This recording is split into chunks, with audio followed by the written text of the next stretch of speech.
One major occurrence in the game development world is when studios are faced with having to choose which content to cut from their game in order to make deadlines. During the earlier planning stages of games, a lot of ideas can be really ambitious, and there could be a ton of ideas for possible levels to be included in the game, but they don't quite make it into the final release. And sometimes, artifacts and leftover assets still make their way into the final build that players can uncover and speculate on years later, and Halo is definitely no exception. So today we wanted to take a look at some of the secret rooms and levels that you can still access today in the Halo franchise.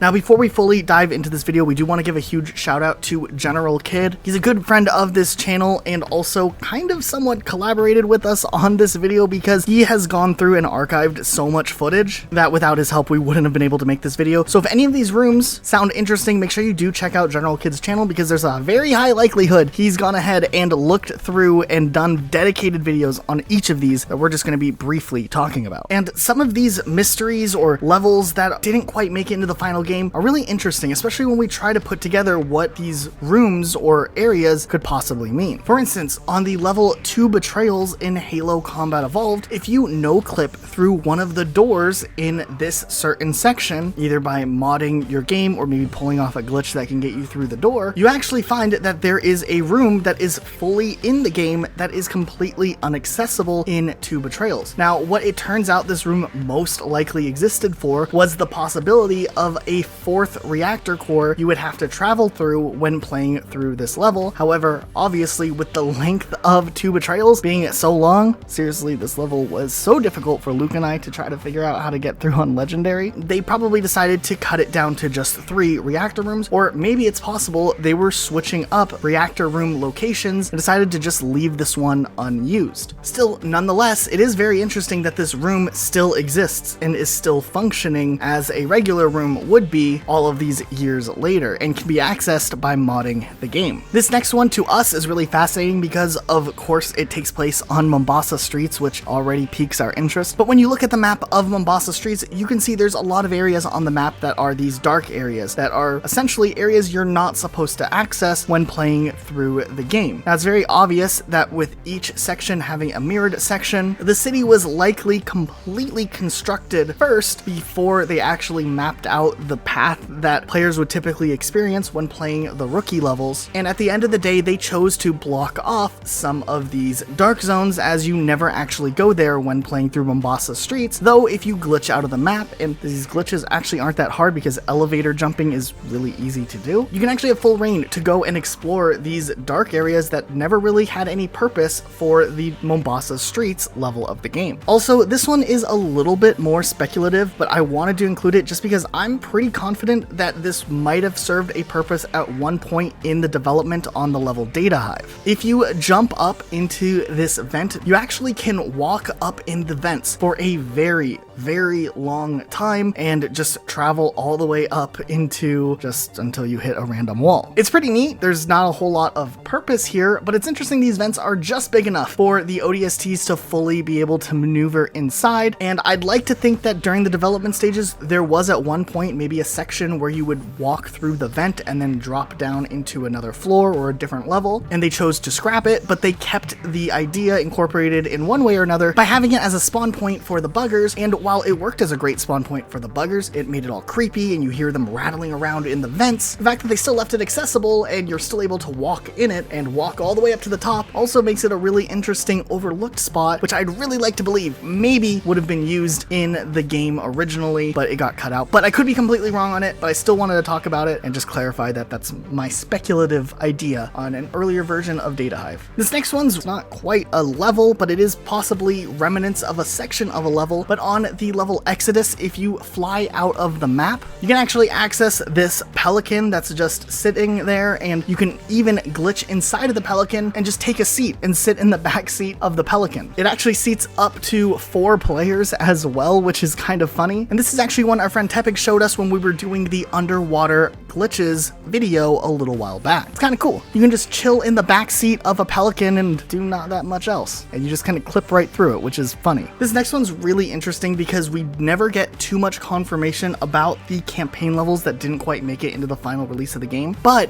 in the level Guardian from Halo 3, the multiplayer level, it turns out that this was actually intended to be a campaign level at one point or another, where Master Chief would be going through an abandoned Forerunner structure that had all this overgrowth, just like the aesthetic we see in Guardian, and he would actually face off with something called a Guardian, a Forerunner Guardian. And it turns out this level was also intended to have a Hornet battle, much like the end of the level The Covenant. However, that was actually scrapped altogether as a campaign level, though the aesthetic and design was still used in the multiplayer variant, and it ended up becoming one of the most popular multiplayer maps in the Halo 3 catalog. But this level's always intrigued me because I just love the aesthetic design that's available here. It's of course an area that we never got to see in a campaign, and it makes me wonder what that campaign level could have looked like had it made its way into the final cut of Halo 3. Now, Halo Combat Evolved, it ended in a really awesome Warthog run, and Halo 3 followed through with an even grander Warthog run. Don't at me, the Halo 3 Warthog run is my favorite Warthog run or vehicle run in all of Halo. But apparently, Halo 2's ending was supposed to finish on a Warthog run as well, which would have made a lot more sense because it did seem odd that Master Chief wasn't playable in the last level of the game, and it just does this little cutaway during the Arbiter's cutscene over to Master Chief. But apparently this level was cut very late in development, and there's even voice dialogue that still exists from this level that never saw an actual release that players have been able to find over the years. And matter of fact, General Kidd even did a video where he played on a modified version that recreated the Warthog run from Halo 2 to get a better idea of what this run would have looked like. And it's so awesome to see. It really makes us wish that this did in fact make its way into the game, because it just would have made Halo 2's finale maybe just that much more intense and that much more epic. And who doesn't love a good Warthog run every now and again? As we continue to dive into this topic and speculate a little bit more, when Bungie was developing Halo 3, they were working really heavily on the scope of what Halo 3 would be capable of on the Xbox 360. And as it turns out, they had built these models for an entire Forerunner city that would incorporate a lot of elements of course, the things we see in the Ark and on the Covenant, but it would have been much bigger in scope. And it's speculated that it would have been pretty much big enough to be its own game, kind of like what we saw with ODST having a whole city being developed for the game. Now, this of course did end up getting scrapped, but it is very obvious that a lot of the ideas and things that were made from the city made their way into the other levels in Halo 3, like what we see on the Ark, and especially the towers that we see on the Covenant. In one of the early builds for Halo 2, there's actually a different version of the campaign level, the Oracle, which likely would have had a lot of the same instances that happen in the level, where we see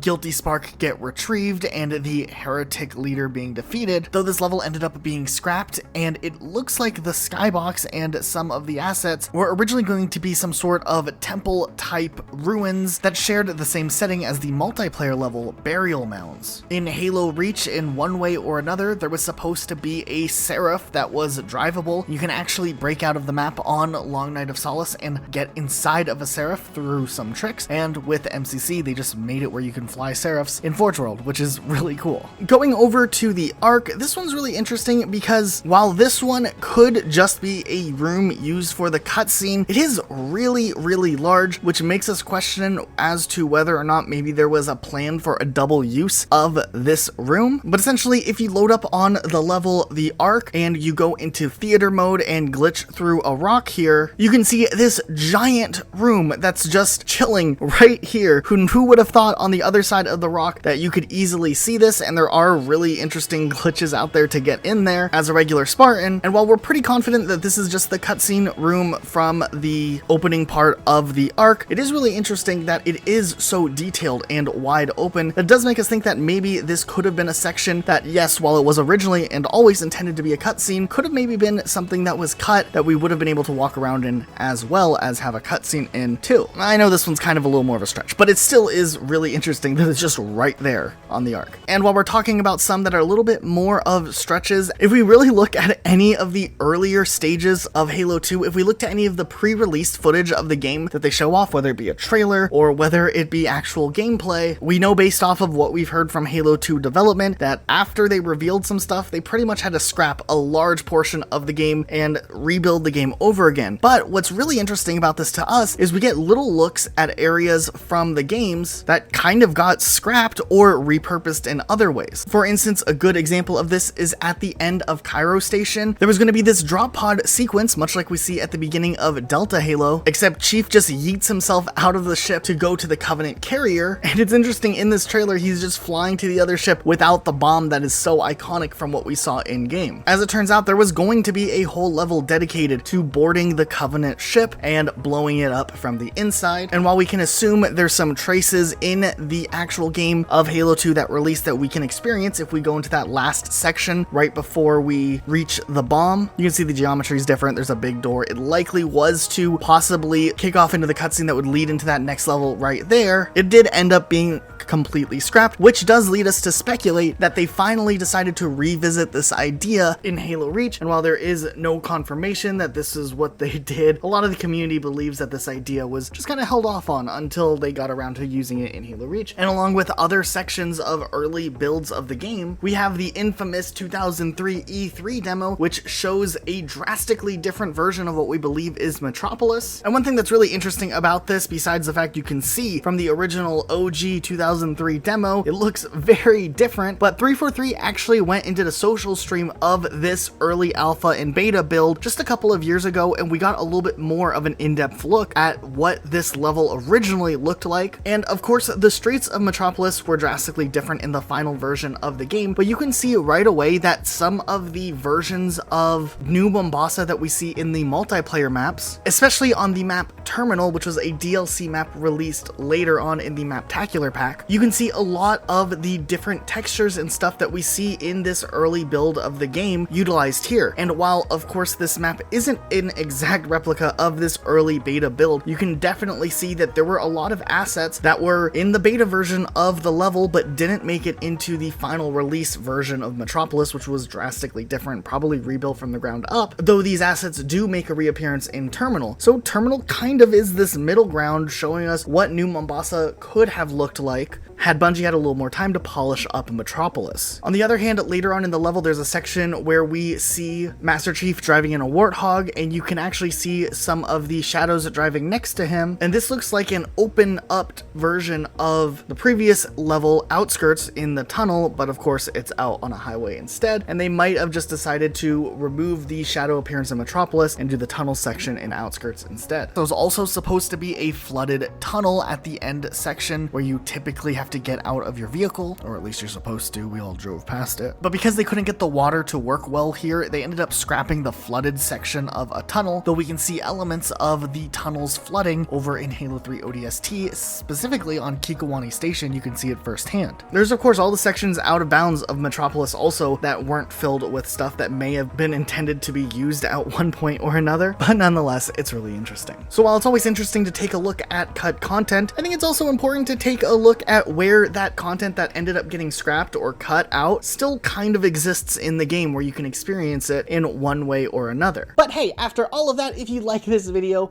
be sure to subscribe with notifications on for more videos just like this one, and you won't miss anything we upload, even if YouTube's acting all whack. Also, if you want to, you can follow us on Twitter. You can follow me at Rocket Elijah, or you can follow Luke at Rocket Sloth Luke. Thank you guys so much for watching, and we'll see you all next time with a brand new video. Bye guys.